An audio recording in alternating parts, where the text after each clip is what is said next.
Adventure ready, sharp in design, and built to take you anywhere. Today we are talking about the Honda NX500. Is it just a rebadged CB500X or does it bring something truly exciting to the table? Let's dive into the detailed review covering engine performance, braking, comfort, price, mileage, and everything in between. Namaste everyone, this is your average human. Welcome to another beautiful day. ಎಲ್ಲರಿಗೂ ನಮಸ್ಕಾರ ಮತ್ತೊಂದು ಸುಂದರವಾದ ದಿನಕ್ಕೆ ಸ್ವಾಗತ. ನಾನು ನಿಮ್ಮ average human.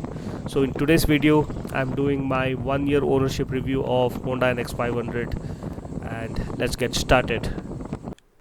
So it's been almost a year since I bought my Honda NX500 and it's time for me to give you my opinion and my ownership review.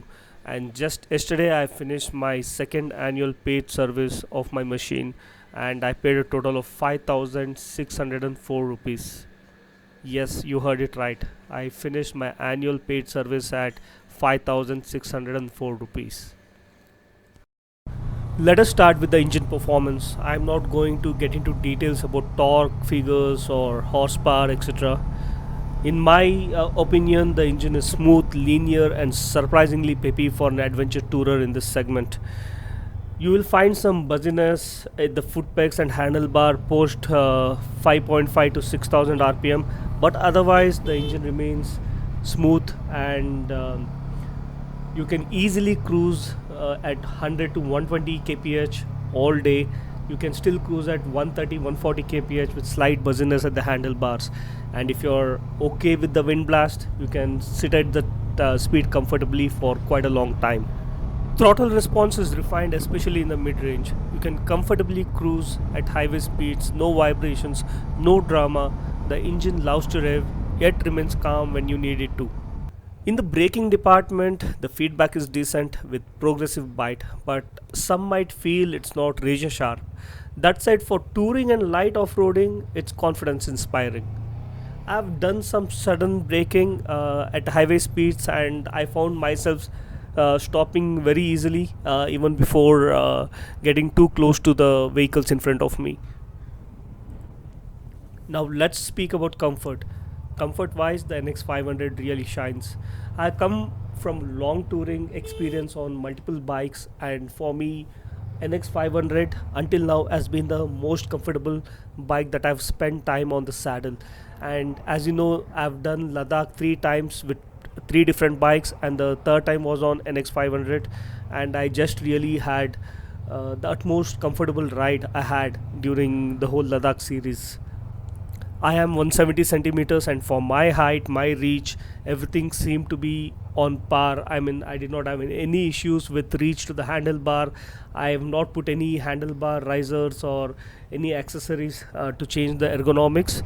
I am with the stock setting. So, yeah, I didn't have any back pain or bum pain. I ride with the correct riding dictum. I mean, I take a break every 90 minutes.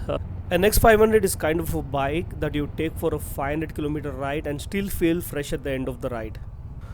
With a relaxed upright seating posture, wide handlebars, and a commanding ride position, the ergonomics are near perfect for long rides.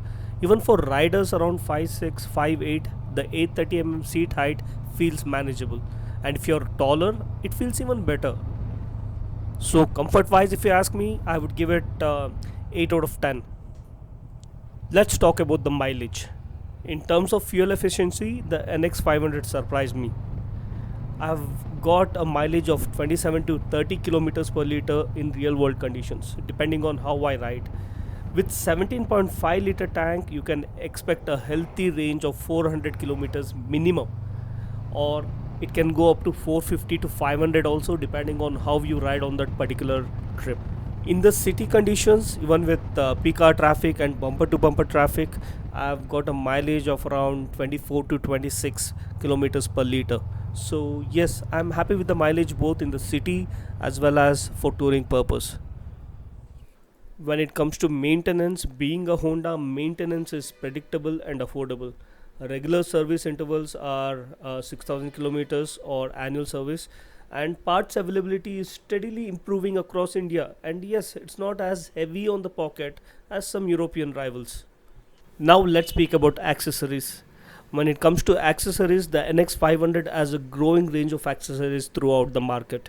From Honda's official lineup, which is very costly, you get crash bars, top rack, and a few other windshield accessories, which is priced at a very big premium. But also in the market, you have other premium suppliers like Epco, Becker, GV, again priced at a premium because these are all imported. But again, you can find affordable ones from Carbon Racing, Zana, and Mototorque. So finally, you have a wide range of accessories that are available at both premium prices and available in the budget prices also. So finally, it comes to your call on what you want to go and how you want to accessorize your bike. What is the luggage carrying capacity of this bike? It's good. It's not bad.